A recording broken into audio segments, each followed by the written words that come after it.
Cookery சேனலை பார்த்து யார் வேணாலும் சமையல் பண்ணலாம். ஆனா சுவையான சமையல் பண்றது எப்படி? நான் இதயம் நல்லெண்ணெயில சமையல் பண்றேன். ஆஹா ஓஹோன்னு பாராட்டுறாங்க. நீங்களும் இதயம் நல்லெண்ணெயில சமையல் பண்ணுங்க, பாராட்ட வாங்குங்க. தினம் தோறும் வாங்குவே இதயம் இதயம். முளைச்ச நேத்து பெஞ்ச மலையில நேத்து இன்னைக்கு முளைச்ச காலம் விஜய். நான் நீ எல்லாம் நாகரிகமா பேசுற ஒரு கவிஞர், காலம்லாம் சொல்லலாமான்னு கேக்குறீங்க. எங்க தளபதியை பார்த்து அங்கிள்ஜி ரொம்ப ராஞ்சி மோசஞ்சின்னு ஒரு சின்ன பையன் மாதிரி ஒரு மூன்றாம் தர பேச்சாளர் மாதிரி பேசுற ஒருத்தட்ட குற்றச்சாட்டு வைக்கணும். 1000 கோடி ரூபாய்க்கு டிஸ்லரி ஊழல் சொல்லி சொன்னாங்க, மதுபான ஊழல்னு சொன்னவங்கள நிரூபிக்க முடியல. உச்ச நீதிமன்றம் குட்டுன்னு குட்டுது. ராஜாண்ணன் கேட்டுச்சு, ஒரு பொய்யாத ஒரு சொல் கண்ணே நம் காதல் நிஜம் என்று சொல்றது மாதிரி ஒரு பொய்யா கூட ஒரு எவனா ஒருத்தர் ராஜா ஊழல் பண்ணான்னு சொல்லுவான்னு ஞாயிற்றுக்கிழமை கூட நான் திறந்து வச்சிருந்தேன். ஒருத்தர் கூட சொல்லலன்னு செய்தி தீர்ப்பு கொடுத்தார். அந்த ராஜாவின் ஜெயில போட்டீங்க. ஆக வன்மையா கொடுமைப்படுத்துற அந்த இதை பத்தி கண்டிக்க மாட்டார் விஜய். வெறும் திமுக ஒழிய திமுக ஆட்சியை விட்டு விரட்டணும், நான் உட்காரணுங்கிறாரு. என்ன சார் நியாயம் இது? நான் சொல்றேன், இந்த வாட்ச் இருக்கு, இந்த வாட்ச் இப்ப 1.5, இப்ப 1.5. இந்த வாட்ச் கீழே போட்ட உடஞ்சிருச்சு, ஓடாத வாட்ச். நாளைக்கு காலையில விடிய காலம் பாத்தீங்கன்னா 1.5, 1.5க்கு 1.5 காட்டும். நாளைக்கு மத்தியானம் 1.5 பாத்தீங்கன்னா 1.5 காட்டும். ஓடாத கடிகாரம் கூட ஒரு நாளைக்கு 2 தடவை சரியான நேரத்தை காட்டும். 2 தடவை சரியான நேரத்தை காட்டுறதுனால கடிகாரம் ஓடுறது அர்த்தம் இல்லை. 2 மாநாடு என்ன நடத்திருக்காரு. மாநாடு பார்ட் டைம் 2 மணி நேரம், நாங்கெல்லாம் 2 நாள் 3 நாள் நடத்துவோம். 2 மணி நேரம் மட்டும் நடத்துறாரு, ஷூட்டிங் மாதிரி நடத்துறாரு. ராத்திரி சாயந்தரம் மாநாடு நடத்த மாட்டேங்கிறாரு. சாதி எந்த கிளப்புக்கு போவாரோ என்ன பண்ணுவாரோ புண்ணியம் தெரியாது. சாயந்தரம் 5 மணிக்கே முடிக்கிறாரு. ஒரு குற்றச்சாட்டு இல்ல. அவரை பொறுத்த வரைக்கும் ஸ்ட்ரைட்டா நேரா முதலமைச்சர் பதவியில போய் உட்கார்ந்துடணும். எந்த இடைத்தேர்தல் சந்திச்சிருக்கீங்க? நம்ம திட்டிக்கிட்டு இருக்க விஜயகாந்த் கூட இடைத்தேர்தல் வந்தாரு. நம்மளை திட்டிக்கிட்டு இருக்கிற எம்ஜிஆர் கூட திண்டுக்கல்ல இடைத்தேர்தல் இருந்தாரு. எம்ஜிஆர் ஆரம்பிக்கும் போது நாவலர் போன்றவங்க, நாஞ்சிலார் போன்றவங்க பக்கத்துல இருந்தாங்க. பண்ருட்டி ஆரம்பிக்கும் போது, விஜயகாந்த் ஆரம்பிக்கும் போது பண்ருட்டி மாதிரி மூத்த சீனி இருந்தாங்க. ஒண்ணுமே இல்ல. பைக்கா ஆரம்பிக்கும் போது கூட அழகு திருநாசு, விஸ்வநாதன்லாம், திருச்சி செல்வராஜன், மேகடபதிலாம் இருந்தாரு. உனக்கு யார் இருக்கா? பாக்கியராஜ் கட்சி நடத்தும் போது கூட ஏவாவேல் இருந்தாரு, KP ராமன் இருந்தாரு. உனக்கு யாரும் இல்ல. 3 தெரு கூட இருக்காது ஒரு தொகுதி பாண்டிச்சேரியில. அந்த ஆள் தான் உட்கார்ந்துட்டு இருக்கிறான். அது பேர் என்ன? புஷி ஆனந்த்.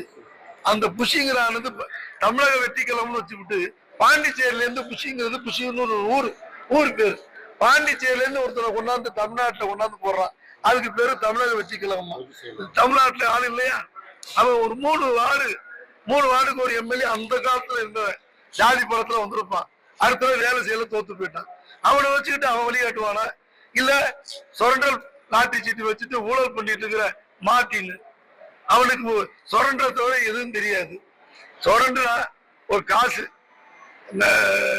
நாய்கிட்ட காசு குலைக்காது. அவன் சொரண்ட காசு கொடு, ஏதோ ஒரு மாநாட்டுக்கு குடுத்தியா காசை வாங்கிக்க. ஆனா அதை விட்டு அவனையே ஒரு கொள்கை செயலரை போட்டு அவர் என்ன துணை முதல் செயலாக்க முடியல. ஏன் இப்படி அலையிறீங்க? உங்களோட யாருமே வரல. நீங்க ஒரு இவர் இருக்காரு பக்கத்துல அன்பரசன், அவர்கிட்ட 2 கார் ஒரு நாள் கேட்டேன். அவர் சொன்னாரு என் கார் இல்லைன்னு. இவர்கிட்ட கேட்டேன் சீனிக்கிட்ட, ஒரு 2 பைக்கு கொடுங்க என்ன, ஒரு பைக்கு தாங்க என்ன, 2 பைக்கு இருந்தா தருவேன். அவரை கேட்டேன் செல்வன், அவர்கிட்ட சைக்கிள் இருந்தா தாங்கன்னு கேட்டேன். சைக்கிள் இல்லைன்ட்டாரு. ஒரு நாள் சட்டை, கல்யாணத்துக்கு போன சட்டை கேட்டேன், 2 சட்டை கொடுன்னு கேட்டேன். இல்லைன்னு அவர் தர முடியாதான்னாரு. இது வரைக்கும் இல்லைன்னு சொன்னேன், இதை மட்டும் தர முடியாதுன்னு சொல்றேன்னு கேட்டேன். இல்லாத கேட்கும் போது சொல்ல முடியும், இருக்கிறத கேட்டா தர முடியாதுதான் சொல்ல முடியும். ஒன்னுட்டு இருக்கிற பணத்தை வச்சுட்டு ஒரு தயாரிப்பாளர்களை வாழ வைக்க மாட்டேங்கிற, ஒரு நல்லது கிட்ட கொடுக்க மாட்டேங்கிற, வீட்டுல உட்கார்ந்து வெளில வந்தா 10 பேர் வச்சு ஷூட்டிங் போட்டுக்கிட்டு நீ பாட்டுக்கு அரிசியை ஒரு 10 பேர் 20 மட்டும் கொடுக்குற. நீ இந்த நாட்டால புரியா? திமிர்த்தனத்துக்கு ஒரு எல்லை இல்லையா?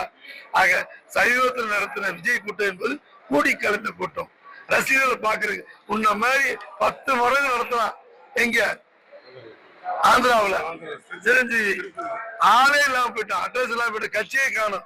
நீ அதுல 100ல 1 கூட கூட்டத்தை கூட்டல. உனக்கெல்லாம் யார் ஓட்டு போட போறா? ஆகவே மக்கள் சேவை செய்யாதவர்களுக்கு வெறும் முதலமைச்சரா ஆகிறதுக்கு நடிகரா இருந்தா மட்டுமே, வெறும் நடிகரா இருந்தா மட்டுமே பாஸ்போர்ட் உடனே முதலமைச்சர் ஆகலாம் நினைச்சீங்கன்னா அந்த பைத்தியக்காரத்தனத்தை என்ன போய் சொல்றது? இந்த தேர்தலுக்கு உனக்கு சரியான மரணடி கொடுத்தா தான் இனிமே எதிர்காலத்துல இந்தியாவில எந்த ஒரு நடிகரும் கட்சி ஆரம்பிக்கிற எண்ணமே வரக்கூடாது. அந்த மரண அடிய தமிழ்நாட்டு மக்கள் கொடுப்பாங்க. சங்க தளபதியை பொறுத்த வரைக்கும் நான் சொன்ன மாதிரி திரௌபதி சேலை உருவ சேலை வந்துகிட்டே இருக்கும், மானத்தை காப்பாத்துறதுக்கு. ராமாயணத்துல ஆஞ்சநேயருடைய வாழு சுருண்டுகிட்டே நீண்டுகிட்டே போயிட்டு இருக்கும். ஏன்? அவனுடைய தன்மானத்தை காப்பாத்துறதுக்கு ராவணன் அவை இல்லை. எப்படி ஆஞ்சநேயர் வாழ் நீண்டுகிட்டே இருந்துச்சோ, திரௌபதியோட சேலை நீண்டுகிட்டே இருந்துச்சோ, தினத்தந்தியில சிந்து பாத்து கதை எப்படி நீண்டுகிட்டே இருக்கோ, நைல் நிதி எப்படி நீண்டுகிட்டே இருக்கோ, அது மாதிரி எங்க தளபதியுடைய சாதனை நீண்டுகிட்டே இருக்கு, ஏழை மக்கள்கிட்ட போய் சேர்ந்துகிட்டே இருக்கு. ஆகவே இந்த தேர்தலில் திங்களுக்கு பிறகு செவ்வாய் என்பதில் மாற்றம் இருக்கலாம், ஜனவரிக்கு பிறகு பிப்ரவரி கூட மாற்றம் இருக்கலாம். ஆனால் வருகின்ற தேர்தல் 234 இடத்தில் இருக்கிற தேர்தலில் 232 230 திமுக கூட்டணியே வெற்றி பெறும்.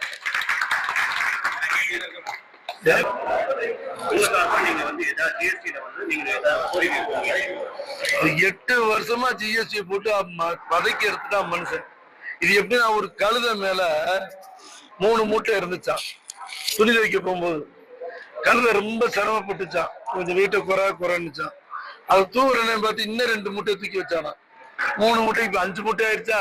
வலி தாங்க முடியாம ஆத்துக்கு போட்டுச்சான். அவன் போகும்போது 1 மூட்டை எடுக்க போறேன்னு சொல்லி எடுத்தானா. அப்பா கீ ஆயிடுச்சுப்பான்னு கழுத சொல்லிச்சான். இத்தனை 8 வருஷமா ஏத்தி போட்டு 2 குறைக்கினாலாம் ஒண்ணும் இல்லை, மாற்றம் வரணும். அது நீ மோடியா இருந்தாலும் சரி. ஏங்க அவங்க தேர்தல் நேரத்தில் ஒண்ணு சொல்லுவாங்க. இந்த அமித்ஷா இங்க வந்தாரு, ஒரிசால போய் என்ன சொன்னாரு? தமிழ்நாட்டுல தான் திருடங்க இருக்காங்க, இங்க இருக்கிற பூரி கோயில்ல உள்ள புவனேஸ்வரில் பூரி கோயிலோட கச்சலா சாவி வந்து பாண்டியை எடுத்துட்டு போனா சொன்னா தப்பு இல்ல, கார்த்திக் பாண்டியன்னு சொல்லல, ஒரு தமிழன் எடுத்துட்டு போயிட்டான், சாவி அவன் வச்சிருக்கிறான், எடுத்து போய் தமிழ்நாட்டுல ஒழிச்சு வச்சுட்டான், ஒரு தமிழன் ஆளுவதற்கா இந்த தேர்தல் நடக்குதுன்னு சொன்னாரு. பாண்டியன்னு சொல்லல, தமிழன் சொன்னாரு. இப்படி தமிழனை தரைக்குறைவா பேசுற அமித்ஷா போது இங்க வரலாமா? மோடி இங்க வரலாமா? அவர் பேசலாமா? அவங்க அடிக்கடி பேசுவாங்க, பெருசு எடுத்துக்காதீங்க. நீ பாத்தீங்கன்னா அண்ணாமலை சொன்னாரு, என்ன சொன்னாரு? இந்த தேர்தல் 2019 தேர்தல் நடக்குது, 24 இப்ப தேர்தல் நடக்குது. இந்த 24 பார்லிமெண்ட் தேர்தல் என்ன சொன்னாரு அண்ணாமலை? 25 சீட் நாங்க ஜெயிப்போம், 5 பேர் அமைச்சரா வாங்க, மத்திய அமைச்சர். இந்த 25ல 5 பேர் அமைச்சரா வாங்க. ஒருத்தவங்க கூட வரல, எம்பியாவே ஜெயிக்கல. பொய்யா வாக்குறுதி சொல்வதும், பொய்யா வந்து ஆளுகளை மிரட்டதும் பாஜக தலைவர்களுக்கு பழக்கம். நாங்க இது ஒண்ணும் சொல்லல. அவர் எவ்வளவு குறைச்சாலும் கூட்டத்தான் குறைக்க போறாரு. வேற என்ன இந்திரா காந்தி அம்மாவும் நேருஜியும் போட்ட வரியை குறைக்க போறாரு? அவரே 2 மூட்டை ஏற்றி வைப்பாரு, அவரே 1 மூட்டை குறைப்பாரு. குறைச்சாலும் ஆச்சரியம் இல்லை. நீங்க ஜிஎஸ்டி வந்ததுனால உங்க எல்லாருக்கும் தெரியும், உங்க அண்ணன் தம்பி நீங்க எல்லாம் ஊடகத்துல இருந்து மக்களுக்கு சேவை செய்யறதுக்கு இருந்தாலும் உங்க மச்சானோ சித்தப்பாவோ கடை வச்சிருப்பாரு. ஜிஎஸ்டி வந்து நாடே குட்டிச்சோரா போச்சு. அவர் எதுக்கு எடுத்தாலும் நாங்க காங்கிரஸ் காலத்தோட கூடத்து இல்லையா, காங்கிரஸ் விட கூடத்து. காங்கிரஸ் காலத்துல ஜிஎஸ்டி கிடையாது.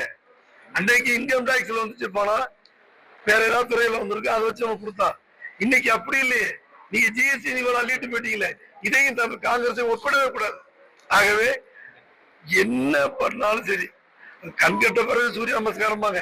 அவர் சூரியனே நமஸ்காரம் பண்ணாதான் நாடு உருப்பட்டு. சூரியனுக்கு அவர் கும்பிடவே தெரியாது, நடிப்பாரு. ஆகவே இப்ப சொல்றது கூட உண்மையை நான் நினைக்கல. தீபாவளிக்கு பெரிய பெரிய மாற்றம் வரும்னு நினைக்கல. வந்தா மகிழ்ச்சி தான், நாங்க வர்றதை தடுக்க மாட்டோம். அந்த சந்தோஷம் தான் பண்ணுவோம். அவங்க என்ன பண்றாங்கன்னு தெரியல. ஒருவேளை எங்களுக்கு ஒதுக்கப்படுகின்ற நிதியில வந்து பண்றாங்களா என்னன்னு தெரியல. அப்படி இருந்தா தங்க தண்டனை சொன்னதும் இருக்கலாம்.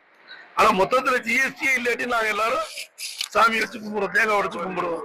வியாபாரிகள் எல்லாருமே சந்தோஷப்பட்டுக்குவோம். அதை விட எங்களுக்கு இல்லை.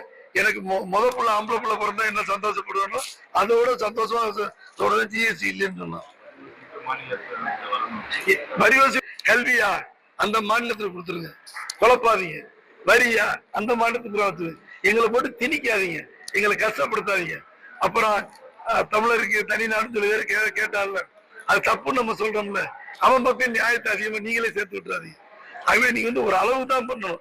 அளவுக்கு நம்ம நேற்று வச்சதெல்லாம் சட்டம் வச்சுட்டு நீ ஆளே இல்லை. இப்போ உங்களுக்கு மெஜாரிட்டி கிடையாது, மைனாரிட்டியா தான் இருக்கிறீங்க. இப்ப நீங்க சொல்றீங்க இந்த கருப்பு சட்டத்தை போட்டிருக்கீங்க, இது நிதிஷ்குமார் ஒத்துக்குவாரா, சந்திரபாபு நாயுடு ஒத்துக்குவாரா? ஏன் நீங்க நிறுவனத்துல எதுக்கு பார்லிமெண்ட் உங்களுக்கு அதை அனுப்பிச்சு வச்சீங்க? நாங்க எதிர்ப்பு தெரிவிச்சோன்னே இந்த அறிவு முதல்ல வேண்டாமா? எப்படி ஒத்துக்குவாங்க? ஒரு நீதிமன்றத்தில் தீர்ப்பு வருகின்ற அவசரம். இந்த அரசாங்கம் போடுற எல்லா சட்டமும், அது சிஐ சட்டமா இருக்கட்டும், காஷ்மீர் சட்டமா இருக்கட்டும், முன்னத்தில சட்டமா இருக்கட்டும், எந்த சட்டத்தை கொண்டு வந்தாலும் ஏங்க வக்ஃபோர்டு வாரியத்துல போயிட்டு இந்துக்களோ கிறிஸ்டினோ இருக்கலாம்னு ஒரு வாரிய உறுப்பினர் இருக்கலாம் போடு, அதை ஆடை போடுகின்ற திமிரு, அந்த ஆணவம் எங்க வந்துச்சு உங்களுக்கு? உங்களுக்கு என்ன நீங்க 543 இடத்துல 500 இடம் ஜெயிச்சிட்டீங்களா? நீங்களே மைனாரிட்டி கவர்மெண்ட், நீங்க உட்கார்ந்துட்டு யார் வேணாலும் ஒரு போட்டுக்கு போலான்னு போடுற அந்த துணிச்சல், அந்த திமிரு யாரு கொடுத்தது? என்ன ஈடு இருக்குங்கிற எல்லாத்துக்கும் உள்ளார போடலாம்னா எத்தனை வரை போடுங்க? பாத்திரம்